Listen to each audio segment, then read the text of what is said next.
भारतीय पौराणिक कथाओं में कई कहानियां हैं। लेकिन एक कहानी ऐसी है जो आज भी सच कहूं तो हिला के रख देती है।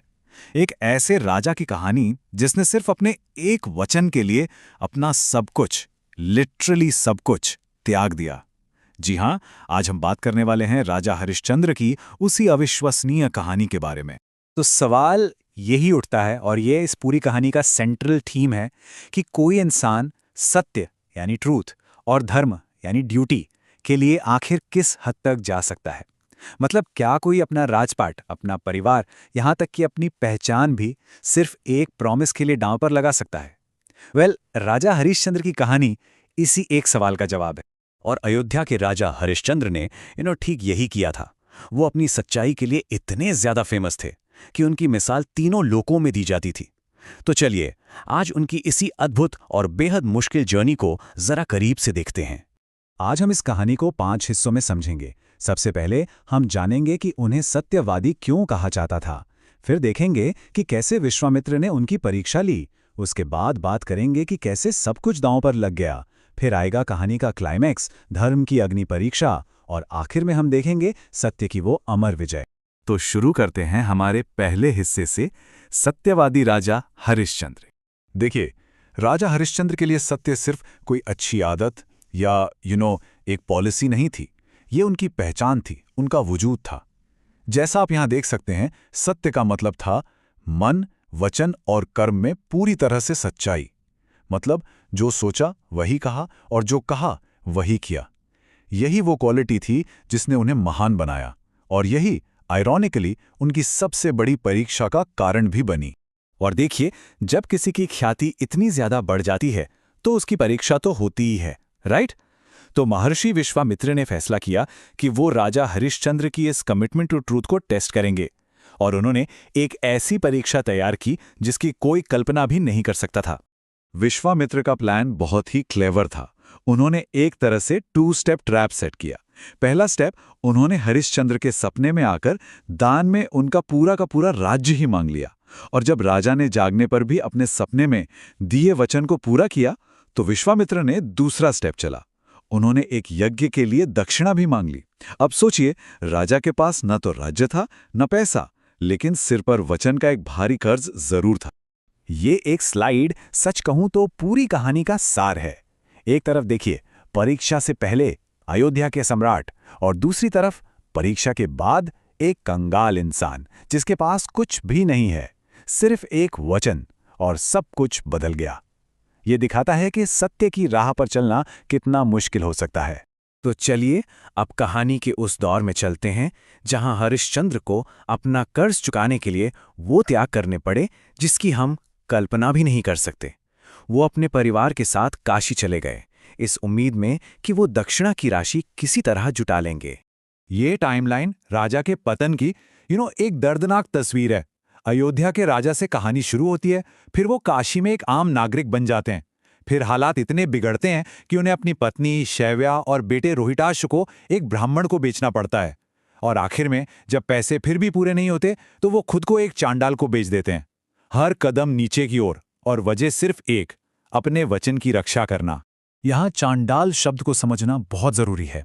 उस समय के समाज में चांडाल वो होता था जो शमशान घाट की देखरेख करता था और दाह संस्कार के लिए टैक्स वसूलता था। सोचिए, एक चक्रवर्ती सम्राट के लिए ये काम करना, ये सिर्फ एक फाइनेंशियल डाउनफॉल नहीं था, बल्कि सामाजिक पतन की भी हद थी।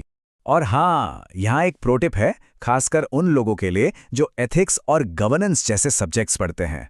हरिश्चंद्र की ये कहानी धर्म संकट, या जिसे हम इंग्लिश में एथिकल डायलेमा कहते हैं, उसका एक क्लासिक एग्जाम्पल है। सोचिए, एक तरफ है वचन निभाने का धर्म और दूसरी तरफ है परिवार के प्रति अपना कर्तव्य। दोनों ही अपनी अपनी जगह सही हैं, पर जब दो सही रास्ते आपस में टकरा जाएं तो इंसान को क्या करना चाहिए? यही इस कहानी का सबसे बड़ा सवाल है। अब हम कहानी के क्लाइमैक्स पर पहुंच गए हैं, वो मोड़ जहां राजा का निजी जीवन और उनका कर्तव्य सबसे दुखद, सबसे ट्रैजिक तरीके से आपस में टकराते हैं। ये सच में उनकी अग्नि परीक्षा थी। जरा एक पल के लिए उस सीन की कल्पना कीजिए। राजा के बेटे रोहिताश्व की सांप के काटने से मौत हो जाती है उनकी पत्नी रानी शैब्या, जो अब खुद एक गरीब दासी हैं, अपने बेटे की लाश को लेकर शमशान घाट पहुंचती हैं। और वहां ड्यूटी पर कौन है? खुद राजा हरिश्चंद्र, जो अपनी ही पत्नी और अपने ही मरे हुए बेटे को पहचान लेते हैं। किसी भी इंसान के लिए इससे बड़ा दर्द, इससे बड़ी ट्रेजेडी और क्या हो सकती है? और उस पल में अपने टूटे हुए दिल के साथ हरिश्चंद्र ने वो कहा जो इस लाइट पर लिखा है, मैं यहाँ का सेवक हूं और बिना कर चुकाए तुम्हें अंतिम संस्कार करने की अनुमति नहीं दे सकता। ये कर्तव्य निष्ठा की पराकाष्ठा थी। उस एक पल में वो न तो एक पिता थे, न ही एक पति, वो सिर्फ शमशान के सेवक थे। और उनका धर्म था अपने मालिक के प्रति वफादार रहना, चाहे कीमत कुछ भी क्यों ना हो। और कर चुकाने के लिए रानी के पास कुछ था ही नहीं, तो हरिश्चंद्र ने अपने पत्नी से उसकी एकमात्र साड़ी का एक टुकड़ा टैक्स के रूप में मांगा। ये सुनने में बहुत क्रूर लग सकता है, लेकिन ये उनके धर्म के प्रति एब्सोल्यूट डेडिकेशन को दिखाता है। ये उनकी परीक्षा का अंतिम और सबसे कठिन पॉइंट था। अब हम कहानी के अंतिम पड़ाव पर है, वो हिस्सा जहाँ राजा के इस अटूट संकल्प को, इस जबरदस्त त्याग को आखिरकार पहचान और इनाम मिलता है। और जैसे ही रानी अपनी साड़ी फाड़ने के लिए आगे बढ़ी, उसी अंतिम त्याग के पल में एक चमत्कार हुआ, जैसा आप इस टाइमलाइन में देख सकते हैं। भगवान विष्णु, इंद्र और खुद ऋषि विश्वामित्र वहां प्रकट हो गए। उन्होंने घोषणा की कि ये सब एक परीक्षा थी और हरिश्चंद्र ने इतिहास की सबसे कठिन सत्य की परीक्षा पास कर ली है। उन्हें इतिहास का सबसे बड़ा सत्यवादी घोषित किया गया।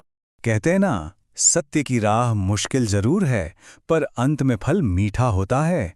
हरिश्चंद्र को उनका बेटा जिंदा वापस मिला, विश्वामित्र ने अयोध्या का राज्य भी लौटा दिया, और सबसे बड़ा इनाम, उनके पूरे परिवार को उसी शरीर में स्वर्ग जाने का वरदान मिला। ये उनकी अटूट सत्यनिष्ठा का अल्टीमेट रिवॉर्ड था। तो इस पूरी कहानी का सार क्या है? सार यही है, ये हमें सिखाती है कि हालात चाहे कितने भी मुश्किल क्यों ना हो जाएं, सत्य और कर्तव्य का रास्ता कभी नहीं छोड़ना चाहिए। ये एक टाइमलेस मैसेज है जो आज भी उतना ही रेलेवेंट है। तो अंत में मैं आपको इस सवाल के साथ छोड़कर जा रहा हूं। आज की दुनिया में जहां हर मोड़ पर छोटे बड़े धर्म संकट खड़े होते हैं, राजा हरिश्चंद्र के ये सिद्धांत कितने रेलेवेंट है, खासकर मॉडर्न एडमिनिस्ट्रेटिव लाइफ में, जहां एक ऑफिसर को कर्तव्य, दबाव और निजी रिश्तों के बीच रोज संतुलन बनाना पड़ता है। इस पर सोचिएगा जरूर।